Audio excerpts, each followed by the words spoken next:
ರಾಜ್ಯ ಕಾಂಗ್ರೆಸ್ ಸರ್ಕಾರ ದಿಢೀರ್ ಇಂಧನ ಬೆಲೆ ಏರಿಕೆ ಮಾಡಿದೆ. ಇದರಿಂದ ದಿನಬಳಕೆ ವಸ್ತುಗಳ ಬೆಲೆ ಹೆಚ್ಚಾಗಲಿದೆ.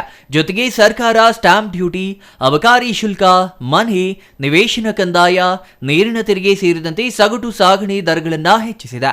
ಪರಿಶಿಷ್ಟ ಜಾತಿ ಮತ್ತು ಪಂಗಡದ ಹಣ ಖರ್ಚು ಮಾಡದೆ ವಾರ್ಷಿಕ 11.5 ಸಾವಿರ ಕೋಟಿ ಬೇರೆ ಖಾತೆಗಳಿಗೆ ವರ್ಗಾಯಿಸಿಕೊಂಡಿದೆ ಎಂದು ಆರೋಪಿಸಿದರು.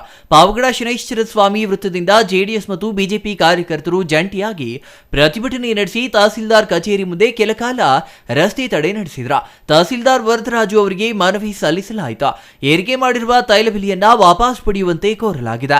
ಈ ವೇಳೆ ಜೆಡಿಎಸ್ ಅಧ್ಯಕ್ಷ ಎನ್.ಎ. ಈರಣ್ಣ, ಬಿಜೆಪಿ ಮಂಡಲಾಧ್ಯಕ್ಷ ರಂಗಣ್ಣ, ಜಿಟಿ ಗಿರೀಶ್, ಅಲ್ಕುಂದಿರಾಜ್, ಶಿವಕುಮಾರ್ ಸಾಕೇಲ್, ಅಕ್ಕಲಪ್ಪ ನಾಯ್ಡು, ಕಾವಲಗೆರೆ ರಾಮಾಂಜಿ, ಬ್ಯಾಡನೂರು ಶಿವು, ಗಂಗಾಧರ ನಾಯ್ಡು, ವೈನ ಹೊಸಕೋಟೆ ನಾಗರಾಜು, ಪ್ರಸಾದ್ ಬಾಬು, ಅಪಾಜಿಹಳ್ಳಿ ಅನಿಲ್ ಇನ್ನೂ ಹಲವರು ಹಾಜರಿದ್ದರು. Kondappa, CTV news, Pavagada.